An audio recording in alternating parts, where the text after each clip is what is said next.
ఇప్పుడు మనము ఎక్సోడస్ 7లో యెహోవా దేవుడు మోషేని దేవుణ్ణి చేస్తాడు. అలాగే అహరోన్ని తనకు ప్రవక్తగా నియమిస్తాడు. దానికి సంబంధించిన అధ్యాయాన్ని విందాం.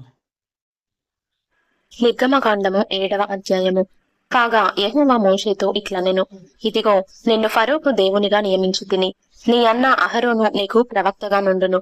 నేను నీకు ఆజ్ఞాపించినది యావత్తు నీవు పలుకవలెను. ఫరో తన దేశంలో నుండి ఇశ్రాయేలీలను పోనీయవలెనని నీ అన్న అయిన అహరోను అతనితో చెప్పును. అయితే నేను ఫరో హృదయమును కఠినపరిచి ఐగుప్తు దేశంలో నా సూచక క్రియలను నా మహత్కార్యములను విస్తరింపచేసేదను.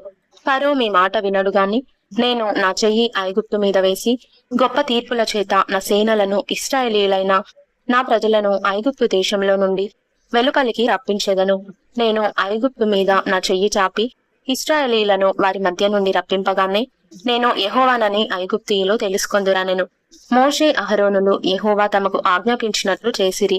అలాగుననే చేసిరి. వారు ఫరోతో మాట్లాడినప్పుడు మోషేకు 80 ఏండ్లు, అహరోనుకు 83 ఏండ్లు. మరియు యెహోవా మోషే అహరోనులతో ఇట్లనెను, ఫరో మీ శక్తి చూపుటకై ఒక మహత్కార్యము కనపరచుడని మీతో చెప్పున్నప్పుడు నీవు అహరోనును చూచి నీ కర్రను పట్టుకొని ఫరో ఎదుట దాన్ని పడవేయుమనుము, అది సర్పమగును. కాబట్టి మోషే అహరోనులు ఫరో యొద్దకు వెళ్లి యెహోవా తమకు ఆజ్ఞాపించినట్లు చేసిరి. అహరోను ఫరో ఎదుటను అతని సేవకుల ఎదుటను తన కర్రను పడవేయగానే అది సర్పమాయెను. అప్పుడు ఫరో తన విద్వాంసులను మంత్రులను పిలిపించెను. ఐగుప్తు శకునగాండ్రు కూడా తమ మంత్రముల చేత అలాగే చేసిరి.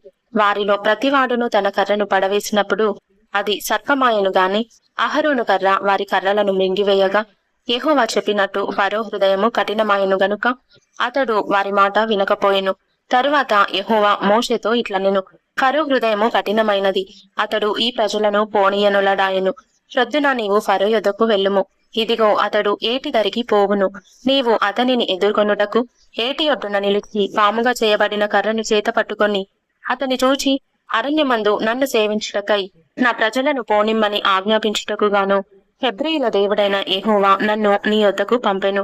నీవు ఇదివరకు వినకపోతివి కాగా యెహోవా ఆజ్ఞ ఏదనగా నేను యెహోవానని దీని బట్టి నీవు తెలుసుకొందువని యెహోవా చెప్పుచున్నాడు. ఇదిగో నా చేతిలోనున్న ఈ కర్రతో నేను ఏటి నీటిని కొట్టుదును, అది రక్తముగా మార్చబడును. ఏటిలోని చేపలు చచ్చును, ఏరు పంపు కొట్టును. ఏటి నీళ్లు త్రాగుటకు ఐగుప్తీయులు అసహ్యపడుదురని చెప్పుమనెను. మరియు యెహోవా మోషేతో ఇట్లనెను, నీవు అహరోనుతో నీ కర్రను పట్టుకొని ఐగుప్తు జలముల మీద అనగా వారి నదుల మీదను వారి కాలువల మీదను వారి చెరువుల మీదను వాటి నీటి గుంటలన్నిటి మీదను నీ చెయ్యి చాపుము, అవి రక్తమగును. ఐగుప్తు దేశమందంతటను మ్రాను పాత్రలలోను రాతి పాత్రలలోను రక్తము ఉండునని అతనితో చెప్పుమనెను. యెహోవా ఆజ్ఞాపించినట్లు మోషే అహరోనులు చేసిరి. అతడు ఫరో ఎదుటను అతని సేవకుల ఎదుటను తన కర్రను పైకెత్తి ఏటి నీళ్లను కొట్టగా ఏటి నీళ్లన్నయు రక్తముగా మార్చబడెను. ఏటిలోని చేపలు చచ్చెను, ఏరు కంపు కొట్టెను. ఐగుప్తీయులు ఏటి నీళ్లు త్రాగలేకపోయిరి. ఐగుప్తు దేశమందంతటా రక్తము ఉండెను. ఐగుప్తు శకునగాండ్రు కూడా తమ మంత్రముల వలన అట్లు చేయగా యెహోవా చెప్పినట్టు ఫరో హృదయము కఠినమాయెను. అతడు మోషే అహరోనుల మాట వినకపోయెను. జరిగిన దానిని మనసున పెట్టక ఫరో తిరిగి తన ఇంటికి వెళ్ళెను. అయితే ఐగుప్తీయులందరూ ఏటి నీళ్లు త్రాగలేక త్రాగునీళ్ల కొరకు ఏటి ప్రక్కలను త్రవ్విరి.